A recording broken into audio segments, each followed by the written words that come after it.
Before we turn to our keynote, in the introduction I highlighted the fact that a core goal of Silicon Flatirons is to propel our students who are interested in careers in technology policy, who are interested in careers in emerging and innovative companies. And we like to try to provide as much unfair advantage to our students as we can. If those are in the back, if I could ask you guys to come on in, please do so. We'll get going. I want to acknowledge many of our student leaders who invest and really aren't just beneficiaries. These are individuals who are putting an oar in the water and building the program actively themselves. I'm going to highlight, first of all, leaders from our journal. I'm going to highlight first this year's journal leaders.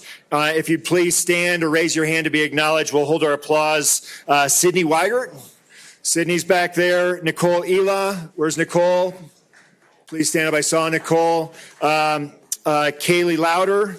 Kevin Nguyen. Madeline Finlayson. Please give a round of applause for this year's journal leaders. Second, we have our incoming leaders for next year: Veronica Chapman, Mac Villagomez Tapia, Lauren Dunn, Katie McClellan, Mikhail Walker. Please stand up. A round of applause for those student leaders. That's sort of an advanced down payment on a round of applause. It's the work that you'll do next year, so good on that. We also have a student group at Silicon Flatirons, the Silicon Flatirons student group that has been super robust in providing, in addition to the 20 public events that Silicon Flatirons has done, the student group provides numerous other events for students connected up to the community. The leaders there, the president, Veronica Chapman, standing again, vice president, Nell Clasby. Where's Nell? I saw her earlier today. She's been an organizer. Treasurer, JJ Slatkin, secretary, Mackenzie Friedman. Round of applause for our student group leaders. And finally, over the last few years, our Student Space Society has become extremely active. This is an interesting area at Silicon Flatirons and really the Colorado law community in which students signaled, hey, there is something very powerful going on in the space industry. We need to be paying attention. And they really led the way on this. The Space Law Society's leaders this year, the president, Connor Hagan, vice president, Alyssa Navarro, treasurer, Mackenzie Porter, secretary, Samuel Nagel. And then I also want to highlight, we have for the first time an undergraduate. Well, first of all, let's give it up for the Student Law Society. Thank you. Silicon Flatirons has been active across the campus, and for the first time we have an undergraduate Silicon Flatirons student group. Where is Kylie Auerbach? Kylie, you want to stand up? Take a round of applause. Great of you to launch that. Thanks. Last, a note in the good problems to have category. We have an unusual number of students this year who would love to work in Washington, D.C. in summer 2025. If you have leads on positions, please talk to me. Please talk to Sarah Schnickren. We'll be happy to talk to you about how to find an excellent candidate coming out of Colorado Law School. With that, let's turn to our keynote and our student introduction. Take it away, Vicki. Good morning, everyone. My name is Vicki Wu, and I'm a junior here at the University of Colorado Boulder, and I am pleased to welcome Dan Caruso to the stage. Dan has been a longtime supporter of Silicon Flatirons and is a distinguished business leader within our community. Over the course of his career, he founded Zayo and has co-founded and led several other prominent communications companies. Today, Dan leads Caruso Ventures and continues to make a significant impact through his sponsorship of Silicon Flatirons Startup Summer Program, which I, as a student, have been able to benefit from. So on behalf of myself and Silicon Flatirons, Dan, we thank you so much for your incredible support and welcome you to the stage. Thank you, Silicon Flatirons and Brad, for having me, because what we are going to talk about today is your story, Dale Hatfield's story. A story that's a global story, but particularly important here in Colorado. It's a story of what you unleashed, and it's a story of the gift that you gave to the world. So what I mean by that is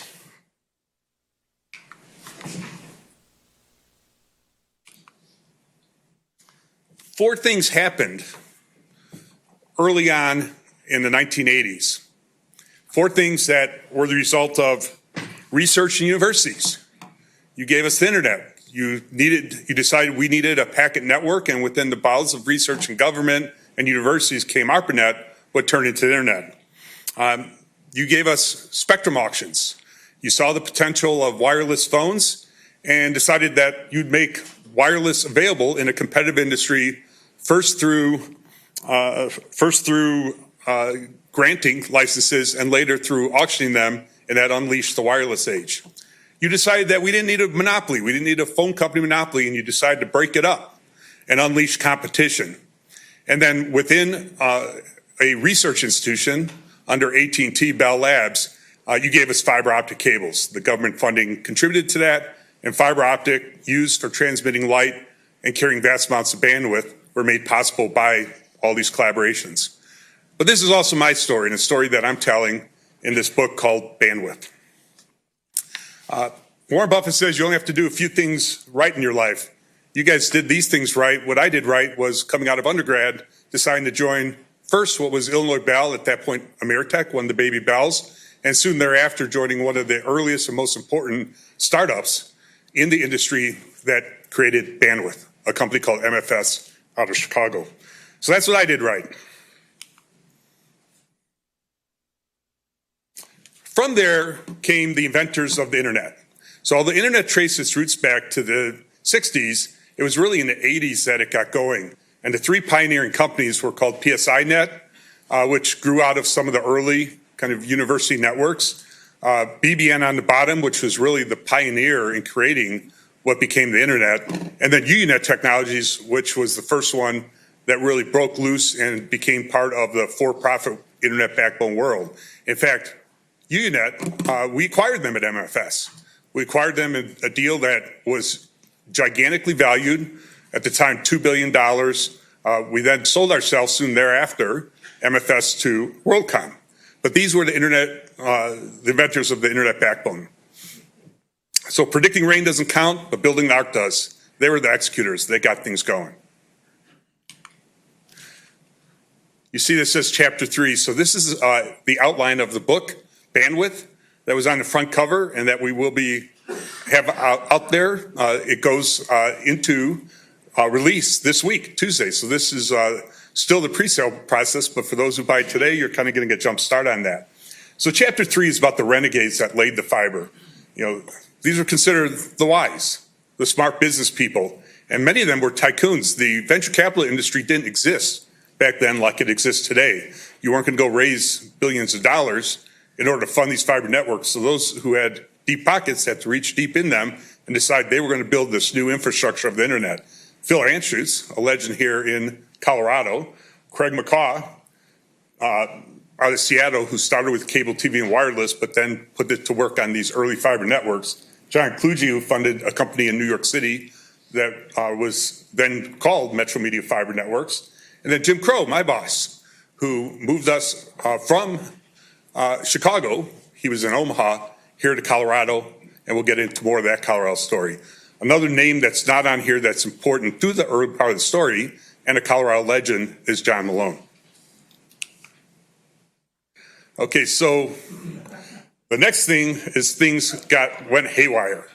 We created the biggest boom in the history of booms, and this was when we brought along people who saw the opportunity, maybe a little later than the early ones, but were the ones who could tell stories, ones who could raise gobs of money, who could promise all kinds of things, and that's what they did. And they made themselves multi-billionaires over a very short period of time, sometimes in the span of a year, sometimes in the span of 2 or 3 years. But these four and many more kind of drove this big bubble. They're the ones who really were behind kind of what was the explosion of the building of fiber networks really across the world.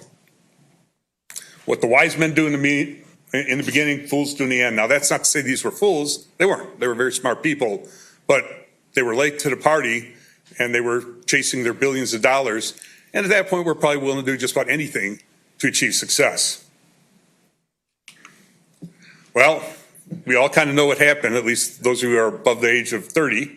What started out as a big gold rush, like all gold rushes, ended into a massive bust of a bubble, the bandwidth bubble, the biggest bust ever. Now, we think of the dot-com bubble as being the one that most comes to mind, but that sat on top of this one and was tiny compared to what happened at the infrastructure level below it. Trillions of dollars got destroyed in a matter of about a year or two.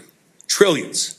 There was never anything like that before, and there's never been anything like that after. Although, if you look forward a little bit, I might have to adjust saying that because we've got a bubble that seems like it's starting to brew in the world of AI and otherwise. We'll get back to that. So it's when the tide goes out that you learn who's been swimming naked. Again, Warren Buffett. What was really going on here? Well, once the capital started to dry up, you could see who was doing what. And one of the heroes of this part of the story is Cynthia Cooper. Cynthia Cooper ended up being Time Magazine Person of the Year, one of 3, because she helped uncover the WorldCom bust. She took it upon herself as head of their internal audit department to investigate what was going on, and her investigation is what first shed light of the massive fraud that was taking place. Scott Sullivan, Jeff Skilling ended up spending years in jail. Jack Rudman didn't, but maybe he should have. So from there, the industry was a total mess. It was, I liken it to tequila. Who here has drank tequila? Who here has drank a lot of tequila, college students? Well, it turns out if you drink a lot of tequila, it's going to take a long time before you go to the tequila bottle again and take a sip. Okay, so it's correlated. The length of time before you have that next tequila is correlated to how much tequila you drank. So the bubble was so big and the bust was so profound that most money wanted nothing to do with ever owning or investing in fiber networks again. Yet what caused this bubble, the internet, was not going to go away. It was just getting started. So some of us took advantage of that opportunity, and from there we began buying up these fiber assets, kind of getting the businesses repositioned, and in some cases consolidating. Larissa Herta, which is CU Boulder, right? She's a graduate here. She was one of the heroes throughout. We worked together back at MFS. She went off and joined Time Warner and led TW Telecom. And TW Telecom, under her leadership, had to barely avoid bankruptcy during the bust. And she somehow, some way, took that to be a public company, built it up over a period of a number of years, did some acquisitions of her own, and exited for $6 billion. To my employee, Level 3 Communications. So Level 3 Communication, which is Jim Crow's company, when we moved out here from Chicago and Omaha, was right up the street in Broomfield, just outside of Boulder County, and today is known as Lumen. But she was one of the companies that Level 3 consolidated. We'll get a little bit more into that. Then there was Carl Icahn, someone who I had some very direct and interesting encounters with, which are detailed in the book. Carl Icahn also took advantage of this situation. He ended up buying out of bankruptcy, actually maneuvering to gain control of during the bankruptcy process, the company that was called XO, which was the rebranding of Craig McCaw's company, Nextlink. Fascinating story. He made a lot of money by being bold when others weren't in this area. There's a scientist, David Huber, who started a company that he first started Sienna. We all heard of Sienna. Well, he got crossways with Sienna after making lots of money. So he went off and did his own thing just as the bubble burst. Good news is he raised a whole bunch of money as a public company, one of the biggest public offerings ever in history when he did it. But he really hadn't got around to spending any of that money. So he used that, instead of spending it to develop new optical equipment, he used it to gobble up fiber companies. And then lastly, my story is a story that started just a few blocks from here on Pearl Street, a company called Zayo Group. We started after I left Level 3, after I led a take private of a company called ICG. So ICG was one of these companies that was utter mess. We bought it for next to nothing, a South Denver company. And then it was public, we took it private, then sold it off, the biggest piece going to Level 3. So I got involved as one of the people who took advantage of this crazy circumstance. So be greedy when others are fearful is what our oracle from Omaha tells us. Okay, so like a lot of things, what we really need in the industry is consolidation. You couldn't have hundreds and thousands of companies competing against each other, offering a product that requires significant scale and significant scope. So the antidote for what happened was reconsolidation. And certainly AT&T and Verizon ended up with a lot of these assets, but most of the assets ended up in two places, Lumen and Zayo. So Lumen is the combination of level 3. In some ways, it's really the continuation of level 3 because it was the level 3 team that was at the helm of the combined company of level 3 and CenturyLink, and then the level 3 executive changed the CenturyLink name to Lumen. But that company also included Global Crossing. It included, as I said earlier, TW Telecom, ICG, my company, Quest, Phil Anshin's company. So Lumen is the collection of all these companies that were worth tens, in some cases north of $100 billion. Then Zayo, company I started, is the biggest rival of Lumen, still headquartered in Colorado to this day. In the current press, is getting close to completing an $8 billion acquisition of a fiber company that was also created during my era, and I often competed with for these fiber assets. So with that, it will be a company worth well more than $20 billion, again, started 2 blocks from here. So these are probably the 2 biggest success stories in Colorado history, at least for the last 3 decades. Okay, so this is a big deal, and digital infrastructure is a huge industry in Colorado. So, the one quote I have in here from Warren Buffett is, it took a lot longer to reconsolidate industry than anyone imagined to get demand and supply more in balance. And his quote here kind of gives you an indication of some things just take time. Okay, so what now? So you guys are thinking about bandwidth, you're thinking about fiber, a lot of it is in the consumer context. There's a lot of things that are happening now that's going to spur another gigantic round of growth of bandwidth requirements. We have generative AI, and that's driving a lot of fiber growth right now in kind of the core network and getting to these hard-to-reach data centers. But that's going to transition to AI at the edge, which is going to drive a lot of edge needs for fiber. When people are trying to use AI in real time on their phones, they're going to need the hubs nearby, et cetera.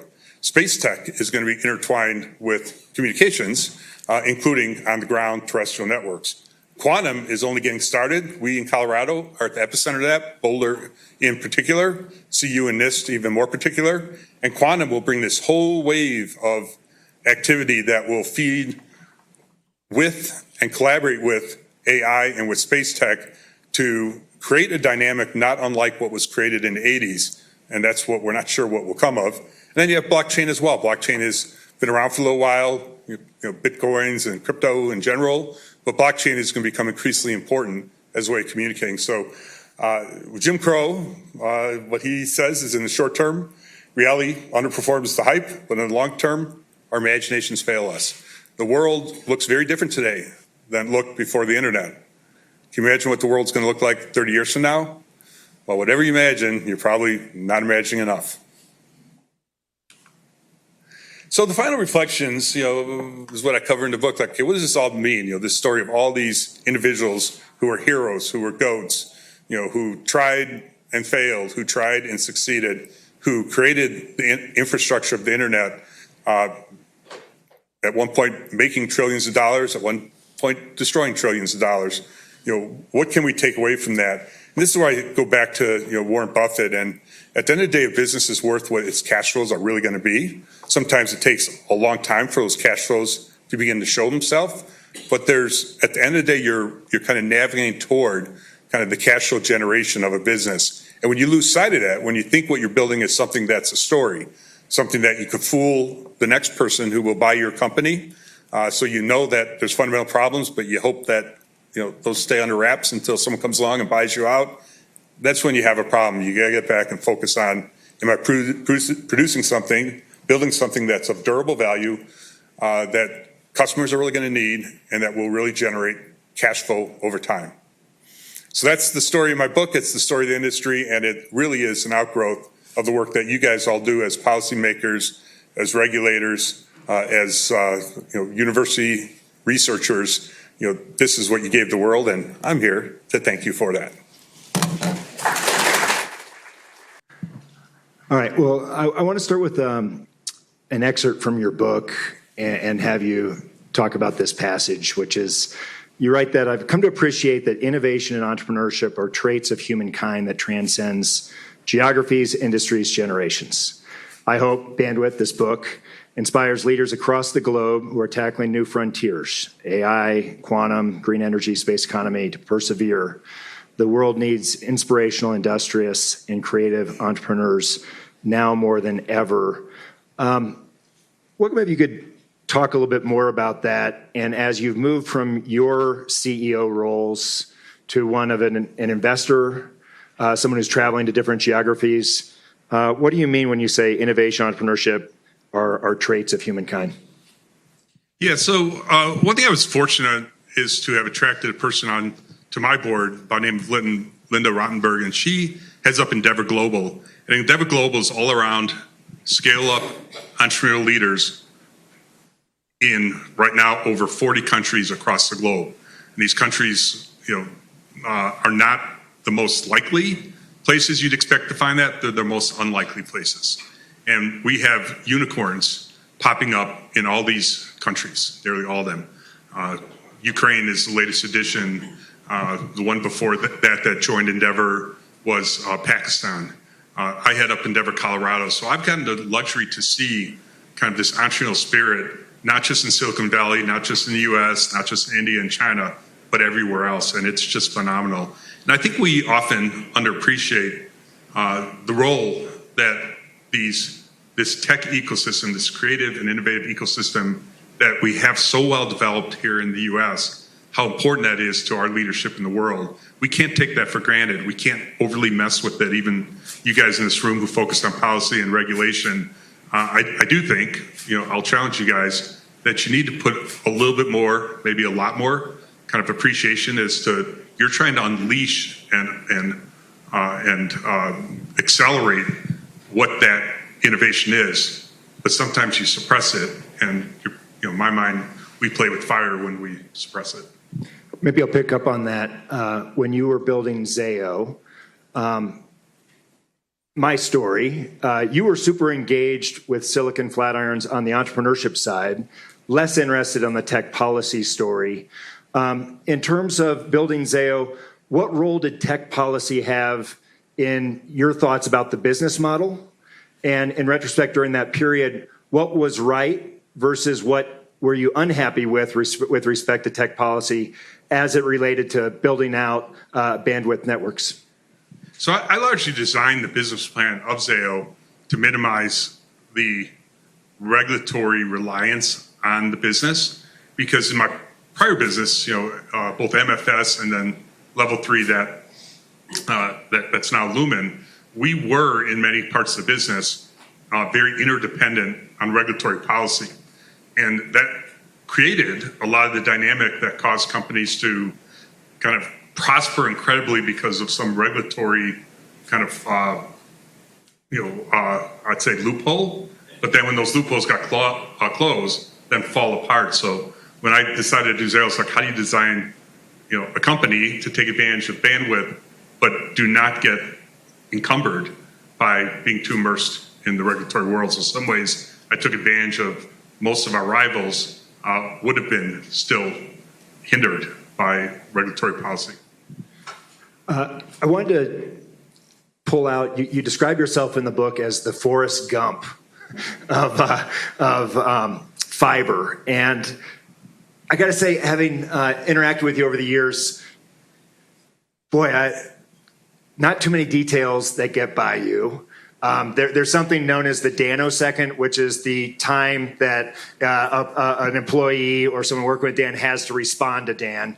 And you were super focused on numbers and performance. Talk a little bit about your leadership style, and as you reflect on it, what worked particularly well in Zayo, and is there anything about your leadership style that in reflection you might do differently? Yeah, so the reason, we say Forrest Gump, or I say Forrest Gump, is I'm the storyteller in this book, but this book is a story of an industry and in particular a story of individuals who were heroes, who were villains, who were inspirational, who were scary, it's about this collection of people as the industry kind of went through certain phases and what they did and what were the ramifications. But I was part of every element of that story, from my first paycheck saying Illinois Bell, then Ameritech, to MFS being one of the great early leaders, to WorldCom. I had a stint there when they acquired our company, and I had direct access to what was going on there, to Level 3, which became the next great leader in the industry, to ICG, where I led the take private of an extremely distressed company, to Zayo, which was really kind of the leader in the last 15 years of the industry. So I saw it all first from kind of a junior executive seat, working my way to one of the key executives in the industry. So I also grew a lot in that process. And when I wrote the book, I also had to reflect and remember kind of stories and kind of think back as to who I was and how I was. And, you change over time. You learn, you grow, hopefully you become a better person for what you did. And I did realize that the most important thing to me, as I look back, were the people whose paths I crossed and what effect we had on one another, what we did together, what we didn't. And at times I had to reckon with the fact that, I was a pretty, aggressive leader. It's an industry that we were all aggressive leaders, or you didn't survive. But even in an industry of aggressive leaders, I was clearly in the top 5% of kind of sharp elbowed, aggressive, doing all the things that maybe if you read a book about management style, it's on the don't do chapter. But, I don't know how I would have gotten where I got if I didn't do that. But I wish if I had over again that I could take another shot at it and maybe be a little less sharp elbowed and a little bit more thoughtful about the long-term nature of the relationships that I was building. Level 3, where you were, and by the way, one of the best CEO keynotes we ever had over the years was Jim Crow did a talk here about 2006. The cycle that you detail in terms of build out, overbuild, have a glut, and then there's a bust and an opportunity to buy things at a discount. As you look at the landscape today, do you see a cycle like that? You mentioned AI, data centers, and the assumptions about power usage. Do you see any cautionary tales there? And if you were in those industries or investing in those industries, how do you think about lessons from the infrastructure bandwidth around bandwidth as it relates to those industries today? Yeah, certainly, as I said in the presentation, what drove kind of the bandwidth bubble wasn't one thing, it was multiple things that all happened at about the same time. And it was so obvious. It was so obvious that the internet was going to change the world that it wasn't hard to raise money and invest it under a business plan that said, we're going to be part of this big boom. And here's our kind of niche strategy. Money would just get poured at it. Well, we're kind of have those elements right now. Multiple, seismic technologies are going to feed off each other. What we don't know is where we are in the cycle. In fact, I retell a Warren Buffett story at the closing of the book that he likens this to the Cinderella story. The Cinderella story where, everyone comes to this fancy ball, they're partying, they're rejoicing, they're drinking, they're dancing. But they had an advantage, not unlike what we do in a boom cycle. We all get a little crazy.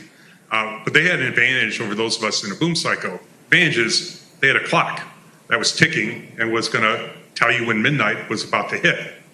But in a boom, you don't know if midnight's right around the corner, or you don't know if you just are showing up to the party and you got 5 more years left. So my gut is, and another thing I would say about the bust is there were early warning signs of the bust. And if you got out in those warning signs, you would have been upset at yourself a year later because then there was another surge in valuation. So to predict when you really should have gotten out, even in hindsight, is a little bit murky. I guess maybe not in hindsight, but it's a similar thing here. You're going to see some adjustments along the way, but those adjustments don't necessarily mean the boom is over. It still might be early in the boom cycle. The big bust might be 7 or 8 years from now. So if you get out now and say, boy, that's a bust, I'm not going to, that's a boom, that's a turn bust, I'm not going to play. Well, the stock market might be, 2.5 times higher before that crash hits. And none of us really know that. So yes, there are lessons we learned, but they're not, you're not going to make a bunch of money trading off of my information, I don't think.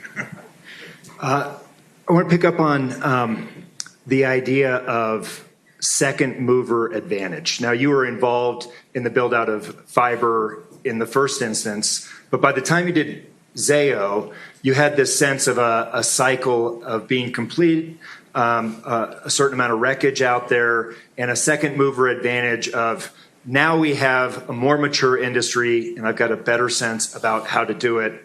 Do you like that as an investment thesis? And now that you're investing, how do you think about second mover? Do you think about second mover advantage with respect to some industries that are just coming together, like say quantum? Yeah, no, it depends, because I like creating things. The first time I made, a really good return for our investors and for team was tearing a company apart. So financially, it was very rewarding, but I didn't create anything. I kind of destroyed something, need to be destroyed, need to be broken apart and sold off in pieces, but it wasn't fulfilling. Where I got fulfillment is creating stuff. So we invest in multiple quantum companies, we invest in multiple space tech companies, and those are definitely early in the cycle, not late in the cycle. When you think about what we did at Zayo, or if you get the book, which I hope you do, and read that part, what we set out to do looks so obvious. I mean, I think most people's reaction was, yeah, duh, of course, those things that were your investment thesis, those were so obvious. But at the time, they weren't. At the time, it was considered contrarian. Investors did not want to back that type of business plan, in part because they lost so much money, but also it was far less than obvious that that was the time to buy. So when we set out to do what we had to do, we were able to raise money only because we made so much money for the same investors in the prior venture, but even they weren't so sure about what we said we were going to do. So you have to have a contrarian idea, and it's not hard to have a contrarian idea. It's hard to have a good contrarian idea, one that turns out to be right. So we had a contrarian idea, and it turned out to be the right contrarian idea. So you highlighted at the beginning of your talk the important role of government-funded research in developing the internet and bringing along technologies that were behind the build-out of bandwidth. At the same time, I know that you are not a fan of government intervention at every turn in society. Where'd you get that from? This is just a hunch. Do you have broad principles with respect to new and emerging industries, whether it's, say, space, which is further along, or quantum, about first principles about this is a good role for government intervention, and here's where you'd urge caution or humility among policymakers? Yeah, maybe I'll use the spectrum example if Dale will let me. The spectrum example, the government could have concluded back then that the government was going to retain ownership of all spectrum. And they could have concluded that the government will be the wireless carrier, and because of scale and scope, there needs to be one wireless carrier, not multiple. They could have concluded that, and a lot of other countries did. But instead, they concluded that the government had this asset, control of the spectrum, and that spectrum asset was going to be very valuable for humankind. And instead of just taking that as an opportunity to control it, they took it as an opportunity to unleash it. So I think that principle is really important. How do you unleash?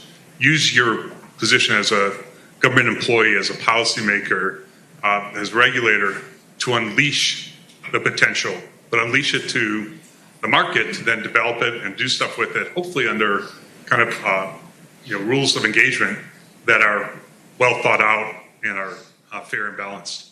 I want to finish with some discussion about things that you think are either here now and are super interesting, as well as what might be next. And in particular, let's talk about space and then quantum. In space, you've become an active investor in certain areas. Can you talk about parts of space industry that you think are really interesting, and any ways in which this echoes of the infrastructure for the internet and fiber build out over the years? Yeah, I mean, better analogy for space is probably kind of the expansion of the early U.S. into the West. I mean, it's kind of opening up a whole new frontier for humankind. Maybe that's not exactly the right way to think about kind of how the West was developed, but we're really opening up a new frontier. What a lot of people overlook is how vibrant and important and strategic space already is. even though we kind of know it because our communications world is so heavily, the space is so heavily involved with that now. Mapping so heavily involved in. And one other aspect too is, most new technologies that change the world have defense implications. Okay, that's what drives a lot of the early innovation, a lot of the early funding. That was true with the internet. The internet was created not because someone just woke up and was inspired to create packet networks. It's because we were afraid. We were afraid of Sputnik, we were afraid of nuclear war, and we didn't know how our communication network would work if we didn't conceive of something that didn't require kind of the circuit type communication. We needed a packet. That's what's happening in space right now. I mean, the next war, in fact, the current wars are largely being fought in space with drones, with satellites that disable other satellites or outmaneuver other satellites. So you have that aspect of it that's driving a lot of the spending, but the spending it's driving is also funding kind of innovation in space too, which will include bringing rare minerals that are very valuable back here from other terrestrial bodies, the moon or meteorites or others. So the space economy isn't something that's going to explode every year for the next 5 or 6 years. It's going to steadily grow, but 20 years from now, you're going to look back and say, "Holy cow! Look at everything that's happened over these last 20 years." From a regulatory perspective, one of the things that's striking to me about space is truly a patchwork of jurisdiction within the United States between the FCC, FAA, maybe a little bit coming from NASA and some other agencies. Do you have any concern, or are you hearing from the companies that regulatory uncertainty or immature regulation in the area of space is an impediment? And if so, are there any clear steps that you would like to see in the world of regulation as it relates to space industry? Yeah, so the skies over the U.S. for airplanes, you could pretty much draw, right? So we regulate the skies over the U.S., the UK regulates the skies over the UK. But what about when you get higher? What about when you get to space? Okay, what sky is associated with the U.S.? You can't answer that question. So you have to think of space not as geographically aligned with country boundaries, but it's really a global thing. If you're a satellite going around the Earth, you're cutting across, every country on Earth. So part of what is being worked on and conceived is, how do you have an air traffic control system for space? How do you track vehicles? How do you make sure they're not going to hit each other? How do you know what's really up there and what they're really doing? Is it friendly or is it unfriendly? What's happening up there that might be bad actor behavior? You could sneak up on someone else's satellite without them even knowing it, sabotage it without them even knowing it, move away from it without them knowing about it, and maybe they never figure out what happened. Maybe they even lose track of it and can't find it again. So yeah, we're early in the ball game, but the role for regulation, the role for policy is going to be gigantic, and it's going to be global in nature. Last question before we open up for questions from the audience is about quantum. So as I speak to researchers as well as entrepreneurs that are involved in things that relate to quantum, I get wildly different answers about the time frame. I can hear everything from this is going to matter in the next 3 to 5 years to it really isn't going to hit for another 20 years. You've gone really deep on quantum. What's your sense about, will things matter in the next 5 years to people in this room should be paying attention to? And if so, what should they be watching for? And what's going to be a longer term play in the world of quantum? Yeah, so quantum is the way the world really works, which, by the way, is not the way we think the world really works, because we as humans kind of see the world from a different and higher level and oversimplified vantage point. But what we discovered over the last 100 years, largely starting with Einstein, is there's this whole physics of the very small and the very cold that behaves so differently than the human experience that it looks nonsensical to us. But it's how things work. So what quantum is about is taking what we know to be true scientifically and learning how to, through engineering, turn that into real products and services. So the world 30 years from now, because of quantum, will look extraordinarily different than today in ways that we can't articulate, we can't imagine, and that will touch everyone. So between now and 30 years from now, a lot's going to change. Now, NVIDIA CEO famously about 4 weeks ago, came out and said there's not going to be I forget the words he used, for 25 years relative to quantum computing. But if you got nothing to do next week, there's a huge conference going on sponsored by NVIDIA on quantum. They have a big quantum team, and they're investing a lot of money on quantum. So is it what he says or what he does? Look at what they do, not what they say. So quantum's going to already having impacts. The impacts are maybe on a curve will look fairly flat, on a curve if you plot the next 30 years. But like anything, that curve's going to go like this, and there's going to be very significant kind of acceleration points along the way. If you want to wait till the acceleration points hit and then get involved, you're going to be late to the party. Now it's pretty early to party. We all know that, but we're already seeing the companies we're investing in the last 6 months. Pretty much every one of them is raising new money from sophisticated investors and meaningfully up rounds from the previous rounds. So investors are paying a lot of attention. Are there products and services coming in the next 3 to 7 year time frame where you think quantum's going to start to make an impact? Oh yeah, absolutely. A lot of it will be in the category of quantum sensing. There's 3 categories: quantum sensing and quantum computing, which is most of what you hear about, and then quantum communication and networking.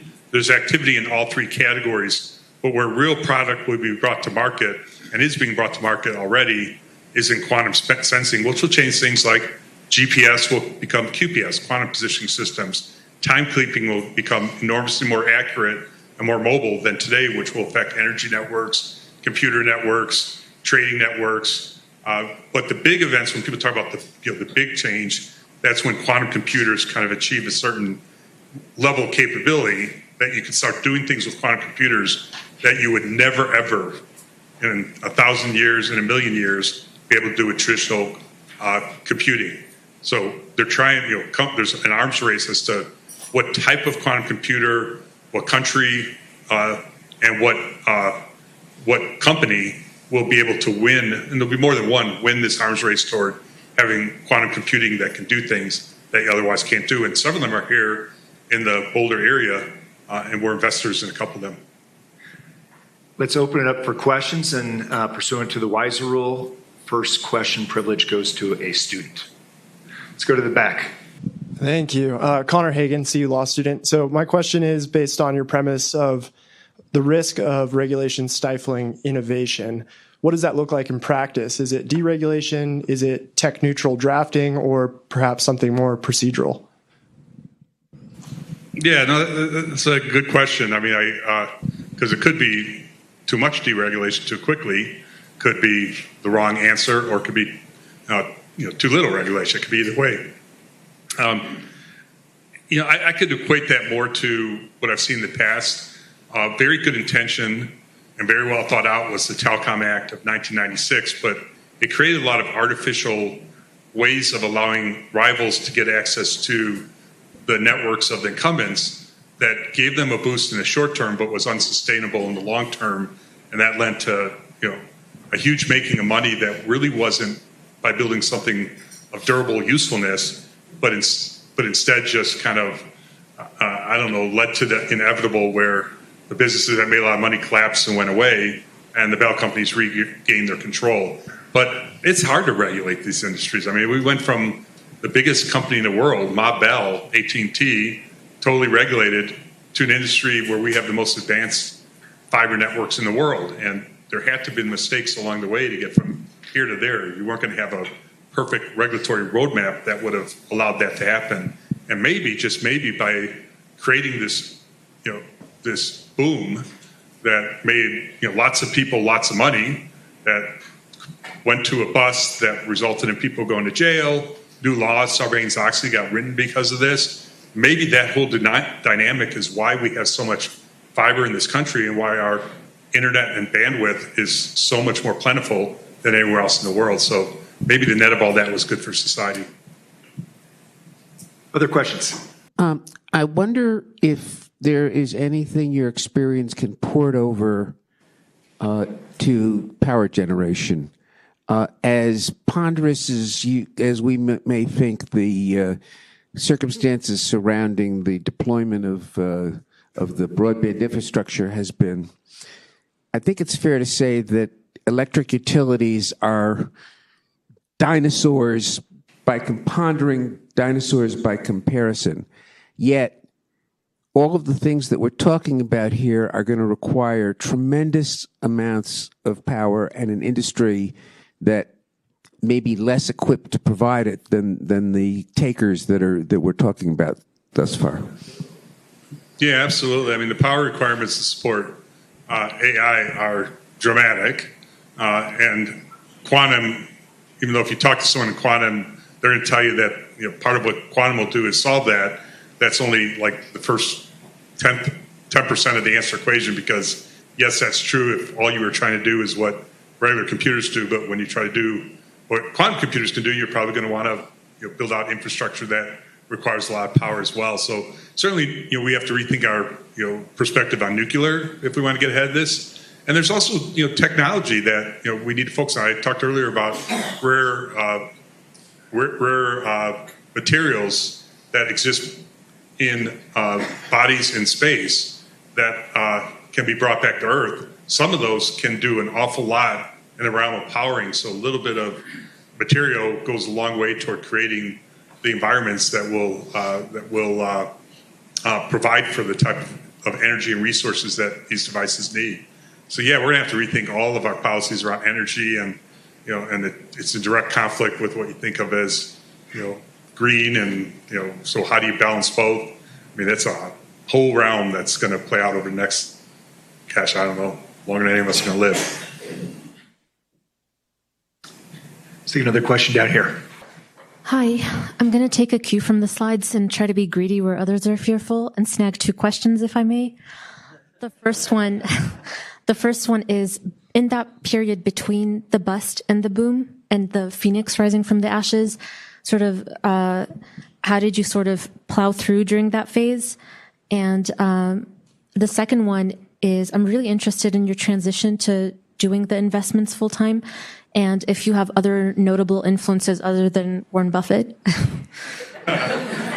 Oh, geez, that's a lot. I did get a lot of inspiration from reading Warren Buffett annual reports and really paying attention to what he said. So not just the headlines, but kind of going deep into it, which is interesting because Warren Buffett doesn't invest in businesses until they're very stable and the cash flow picture is much clearer. But a lot of the times when we really make money is when the cash flow picture is very unclear. But you still have to go to the same principles, like maybe very unclear, but you better have a point of view that says this is a durable business that really will be viewed as a cash flow producing business over time, or else you're barking up the wrong tree. So I don't know, I go back to business fundamentals, and for me, part of what made me successful was kind of a drive that maybe came from insecurity. I certainly felt like I had unfinished business, even though Level 3 was back on a good track when I left it. In some ways I look back and say, this is all I have to show for everything I did, is kind of a company that survived and maybe is on the right track, and me being part of it and industry being in shambles. And part of me, I just had this feeling in me, so deep in me, that we can do so much better. We, the industry, can do so much better.